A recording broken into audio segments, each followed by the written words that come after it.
اور خود ابن زیاد نے حلیہ بدل کر اس راستے میں کوفے میں داخل ہوا جہاں اکثر مکہ اور مدینے کے قافلے آتے تھے۔ کوفے کے لوگ یہ سمجھے کہ امام حسین رضی اللہ تعالیٰ عنہ آئے ہیں۔ انہوں نے ابن زیاد کا استقبال کیا، راستے سجائے، مرحبا مرحبا کے نعرے لگائے، لیکن انہیں کیا پتا تھا کہ وہ امام حسین نہیں بلکہ ابن زیاد ظالم ہے۔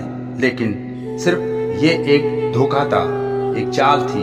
اگلے دن ابن زیاد نے اپنی پوری فوج کو کوفے بلا لیا اور پھر ڈر پھیلایا، ظالم اور دھمکیاں دی۔ لوگ جو 2 دن پہلے امام حسین کی وفاداری کا دعویٰ کیا کرتے تھے اب اسی حسین کو چھوڑ چکے تھے، یہاں تک کہ حضرت مسلم بن عقیل رضی اللہ تعالیٰ عنہ کو امام حسین نے بھیجا تھا، انہیں اپنی جان بچانا بھی مشکل ہو گیا تھا۔ حضرت مسلم بن عقیل ایک بوڑھی عورت کے گھر چھپے ہوئے تھے، لیکن اس کے شوہر نے کوتوال کو سب بتا دیا۔ حضرت مسلم بن عقیل اور ان ساتھ موجود ان کے 2 معصوم بیٹے گرفتار کر لیے گئے اور ان کو شہید کر دیا گیا۔ ادھر مکے میں مسلم بن عقیل کا خط حضرت امام حسین تک پہنچ چکا تھا۔ کوفے کے حالات اچھے ہیں، آپ فوراً آ جائیے، اس خط میں ایسا ہی لکھا ہوا تھا۔ امام حسین نے بلا وقت گوائے سیدھا کوفے کی طرف آگے بڑھنے کا فیصلہ کر لیا تھا۔ یہ کوئی عام سفر نہیں تھا، یہ سفر تھا قربانی کا۔ حضرت امام حسین رضی اللہ تعالیٰ عنہ پوری اپنی اہل خانہ کے ساتھ نکلے، عورتیں، بچے، جوان، بوڑھے سب کے ساتھ نکلے تھے۔ جب قافلہ کوفے کے قریب پہنچے تو یزیدی فوج نے انہیں روک دیا۔ امام حسین نے کہا، میں تو تمہاری بلانے پر یہاں آیا ہوں، اگر آپ نہیں چاہتے تو مجھے واپس جانے دو۔ لیکن نہ انہیں کوفے جانے دیا اور نہ ہی انہیں واپس جانے دیا گیا۔ چلتے چلتے ایک چٹیل میدان آیا تو حضرت امام حسین نے پوچھا، اس جگہ کا کیا نام ہے؟ جواب ملا، کربلا۔ امام حسین نے کہا، بس یہی خیمے لگاؤ۔ ادھر ابن زیاد نے یہ سنا کہ امام حسین نے کربلا میں اپنا خیمہ لگایا ہے تو انہوں نے اپنی پوری فوج کو وہاں بھیج دیا۔ اس فوج کی کمان سنبھالی تھی سعد نے۔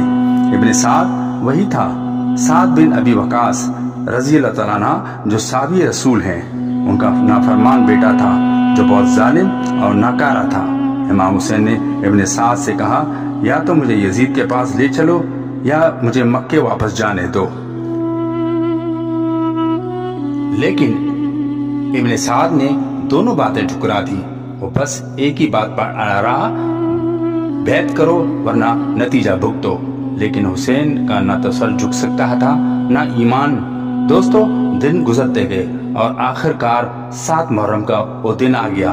ناظرین، آپ کو بتاتا چلوں کہ کربلا میں پانی کا کوئی انتظام نہیں تھا، بس ایک ہی ذریعہ تھا، نہر فرات۔ لیکن 7 محرم کے دن یزیدی فوج نے نہر فرات کا پانی بھی بند کر دیا تھا۔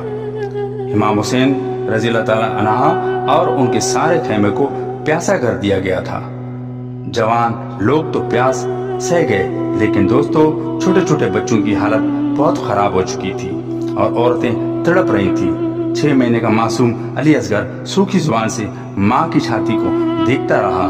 حضرت عباس علمدار رضی اللہ تعالیٰ عنہ امام حسین کے او بھائی، جنہیں سے یہ پیاس نہ دیکھی گئی، اور وہ مشکیزہ اٹھایا اور گھوڑے پر سوار ہو کر نہر فرات کی طرف چل دیے۔ نہر فرات سے حضرت عباس علمدار نے پانی تو بھر لیا، لیکن واپس لوٹے یزیدی فوج نے تیر برسانا شروع کیا۔ حضرت عباس کا جسم چھلنی کر دیا گیا، خون سے سنا مشکیزہ، لیکن پانی خیمے تک نہ پہنچ سکا۔ اس بچے نے نہ جنگ کی تھی نہ حکومت مانگی تھی، بس ایک گھونٹ پانی چاہتا تھا۔ لیکن یزید نے اس معصوم پر بھی رحم نہیں کیا اور تیر چلا دیا، اور ننھا معصوم علی اصغر شہید ہو گیا۔ 9 محرم کی رات آئی، امام حسین کو یقین ہو گیا کہ یزید کی فوج ایک چیز چاہتی ہے، ان کا سر۔ پھر امام حسین نے اپنے تمام ساتھیوں کو ملایا اور کہا، 2-3 دن سب شہید ہو جائیں گے، جو بھی واپس جانا چاہتا تھا چلا جائے۔